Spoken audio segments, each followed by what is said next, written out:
It's We also actually it's Fry. Fry. And Okay, sorry about that.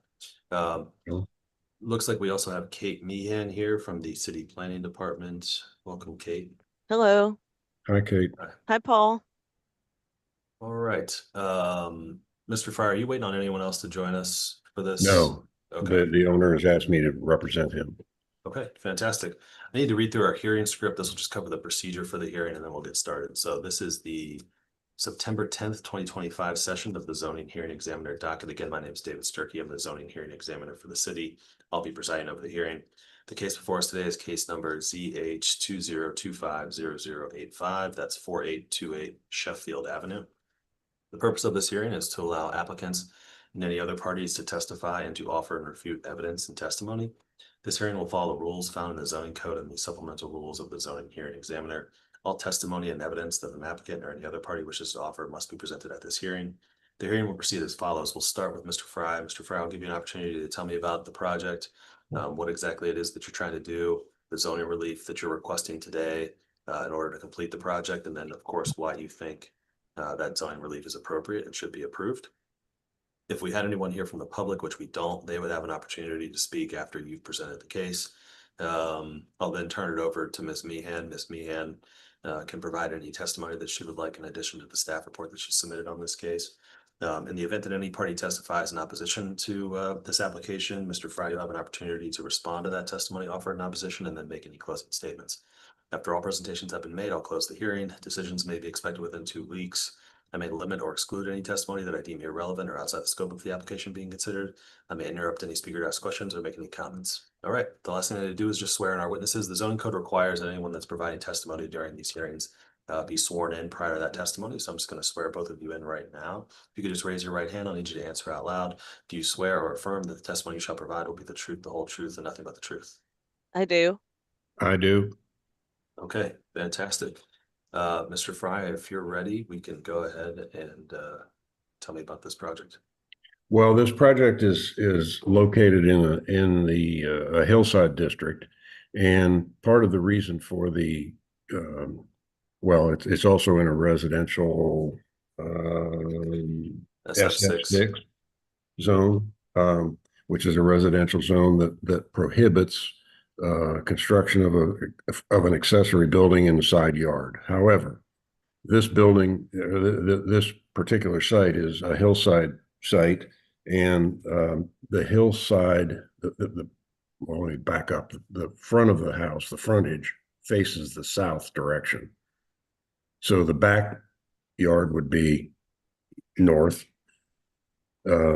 which would be legal for an accessory building to be constructed on the north side, which would be the rear yard. However, the hillside is such that it slopes pretty dramatically to the north, to the east, well, not so much to the east, but to the south, which would be the front, and somewhat to the west. But there is a flat area west of the existing house that is where what they've been using for parking and so forth over the years.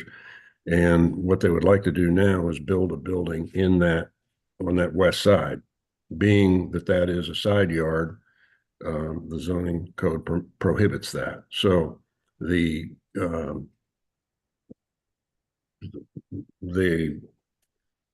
hearing is all about allowing us to build a structure in the side yard rather than the rear yard. Now, when I say it's flat on the west side, it's flat for a distance, and then it falls off pretty sharply. That is somewhat, or as best as I can do it, is illustrated on the drawings with topography lines on the site plan. What we're trying to do is build this accessory building as close to the point where the land starts to drop off. But even by doing that, the side yard to the next property line is in excess of 28 feet. So we're a good distance from the side yard anyway. Like I say, the north side, which would be the rear yard, is impossible to build in for this type of structure anyway.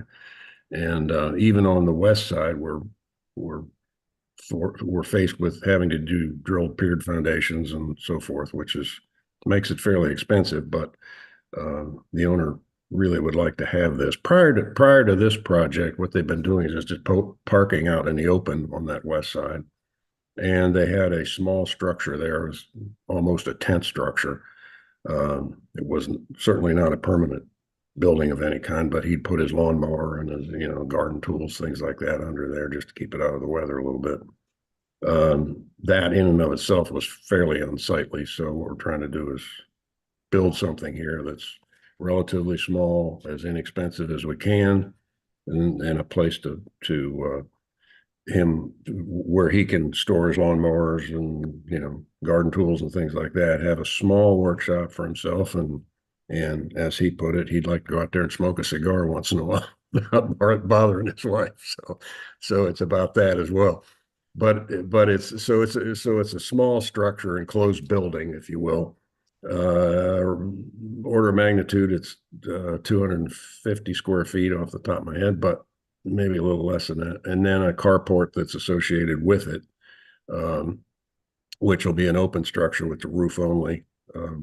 And that would be about 20 foot square for 2 cars. So if that describes the project adequately, that's basically it.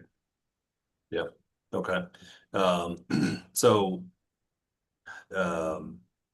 it sounds like, just based on the existing topography and all of the areas where this would be permitted, it's just impractical because of that hillside. That is correct. That would be the practical or the permitted area where we could do it without the zoning variance would be the north side, and to the north side of the existing house, almost immediately as you get to the north side, it starts to drop off pretty steeply. So we'd be building it out over a pretty steep incline if we had to. Got it. Okay, that makes sense. And I'm just pulling up. It looks like this is sort of rather. I'm going to share my screen here so we can all look at the same thing as I'm talking about this. But it looks like. Sorry about that, guys. I'll pull this out. It looks like this is a relatively unique property, particularly for SF6 and Mount Lookout, in terms of it having some significant distance from adjacent properties and some Yes, good amount of trees and foliage here that buffer the view of this proposed shed, which I think is about here, right? that is correct. Yep. Yeah, buffers the view from any other neighboring properties. Would you say that's accurate?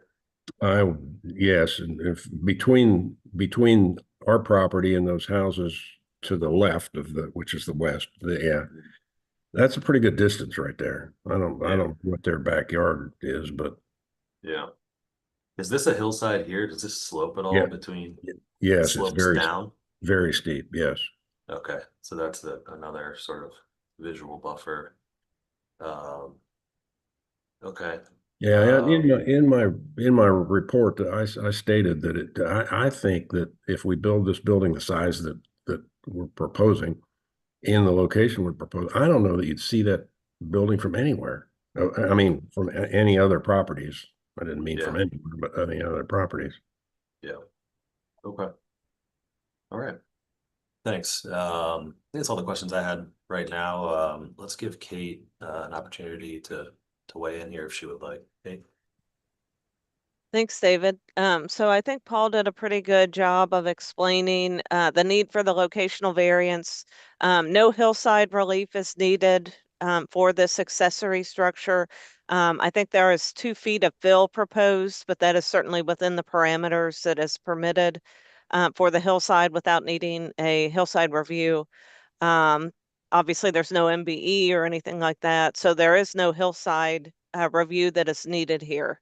It is strictly for the location. And I think the in the report, figure 4, the proposed site plan, I think illustrates pretty well the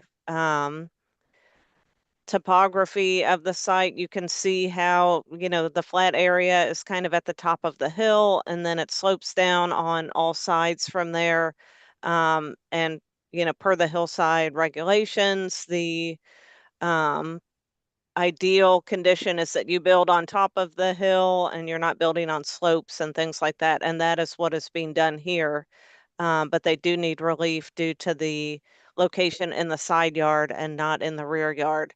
And again, per the hillside regulations, it really would be impractical to build anything in the rear yard here. You would need, a lot of fill, I think, and again, that is counter to what the hillside regulations are. So really, the side yard is the ideal location for the accessory garage and workshop.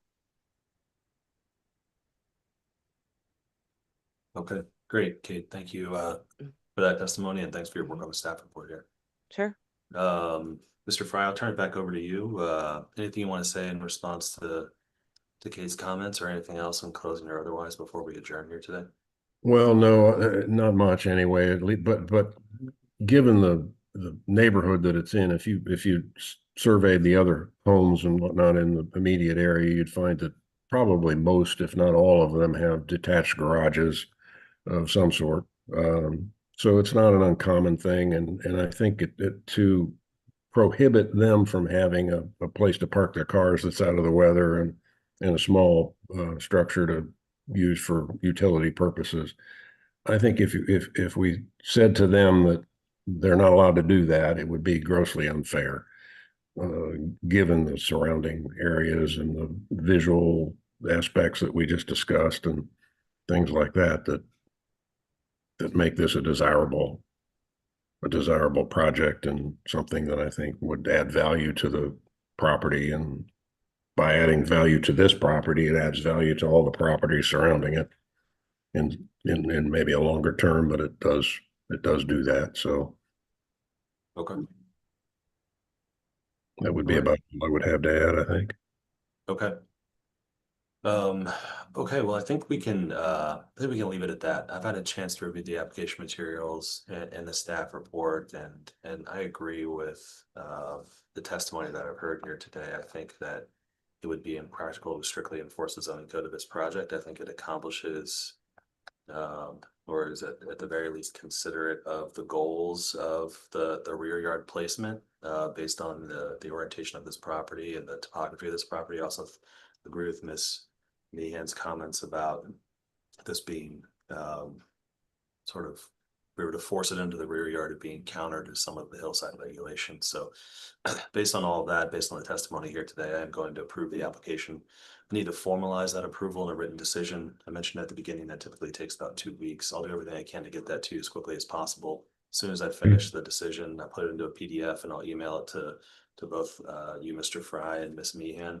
As soon as Ms. Meehan has that email from me, the official decision, she can approve the zoning on her end, and you can take the next steps. Okay. All right. Right. Great. Any questions about any of that?